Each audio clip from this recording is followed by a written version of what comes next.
Everyone, आज की इस वीडियो में हम एमबीए सेमेस्टर 1 का एक सब्जेक्ट है data analysis and decision tools. इसका हम पीवाईक्यू और एग्जामिनेशन पैटर्न डिस्कस करेंगे।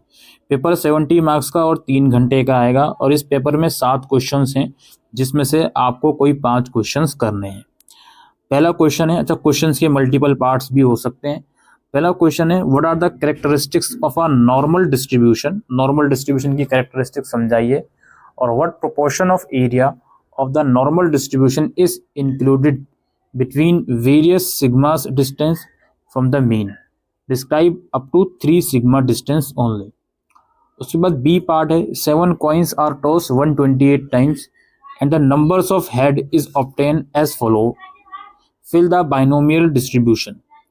हेड्स आए इतनी बार, फ्रीक्वेंसी इसमें दी गई है, ठीक है। जब कॉइन को 128 बार उछाला गया तो अब इसमें आपको बताना है कि बाइनोमियल डिस्ट्रीब्यूशन क्या है, वो फिल करना है।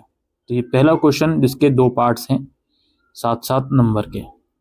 उसके बाद सेकंड क्वेश्चन है, a bag contain 4 black and 1 white ball, another bag contain 5 black and 4 white balls, 1 ball has been taken out from one of the bags and found black. Basically ये probability वाला खेल हो गया कि 2 bags हैं, एक bag में 4 black ball हैं और 1 वाइट बॉल है, और दूसरे बैग में 5 ब्लैक हैं और 4 वाइट बॉल हैं।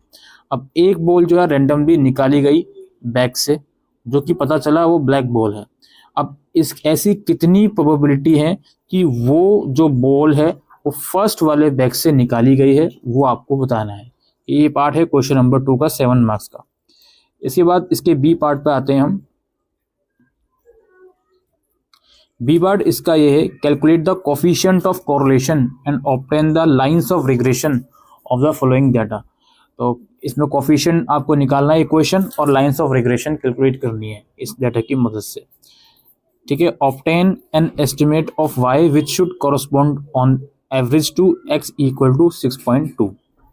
उसके बाद क्वेश्चन नंबर 3 है जिसका ए पार्ट है, an automobile company give you the following information about age group and the liking for the particular model of car which it plans to introduce. On the basis of this data, can it be calculated that the model appeal is independent on the age group? ये data भी आपके सामने है, इसके मदद से आपको इसका आंसर कैलकुलेट करना है। उसके बाद अगले क्वेश्चन की तरफ हम बढ़ते हैं। बी पार्ट है इसका, assume that mean marks of 10th grade student at national level are 55 with standard deviation of 25.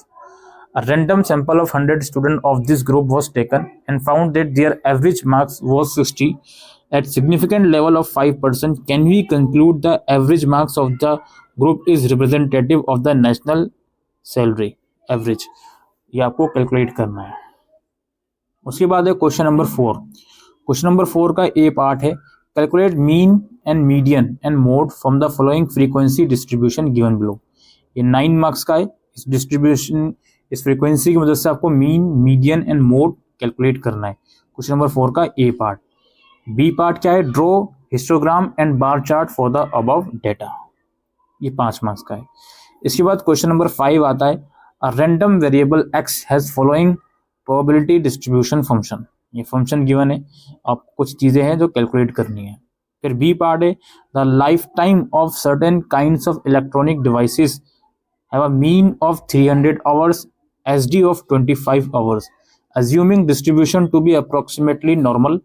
Find the probability that any of these electronic devices will have a lifetime of more than 350 hours, or what percentage will have lifetime of 300 hours at least. ये 2 आपको calculate करने हैं 7 marks में।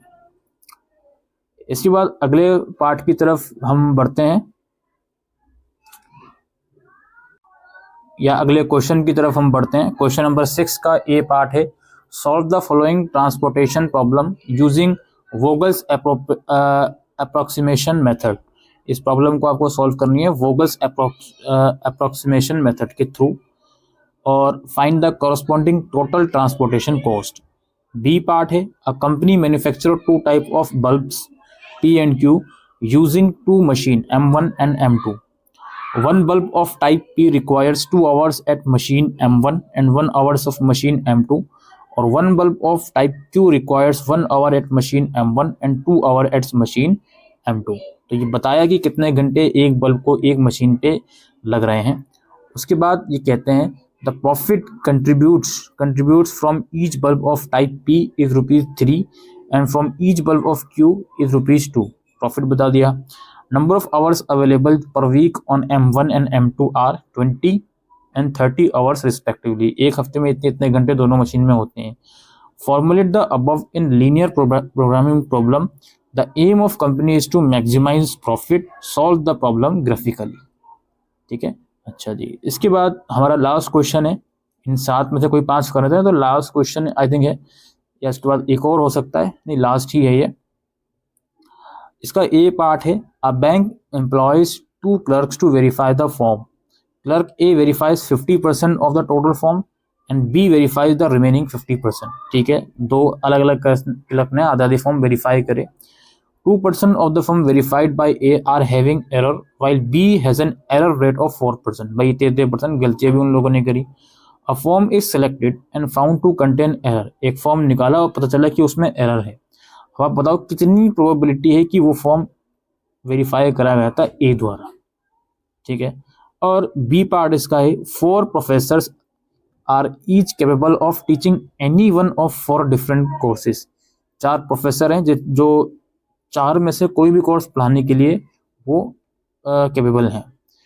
Class preparation time in hours for different topics varies from professor to professor and it's given in the table. कुछ class preparation time given है। Each professor is assign only 1 courses. हर प्रोफेसर को एक ही कोर्स असाइन करा गया। Determine an assignment schedule so as to minimise the total course preparation time for all courses. एक ऐसा शेड्यूल बनाओ जिसमें कम से कम टाइम में जो सारे कोर्सेज हैं वो कंप्लीट हो जाए। और या प्रोफेसर को बताया गया है कि कोर्स 1 में कितना टाइम लग रहा है, कितना कोर्स 2, कितना कोर्स 3, हर एक प्रोफेसर का यहाँ पे लिखा हुआ है। In final answer right allocation obtain and total minimum cost. ठीक है, तो ये आपको क्वेश्चन पेपर रहता है data analysis and decision tools का MBA सेमेस्टर 1 का। Thank you.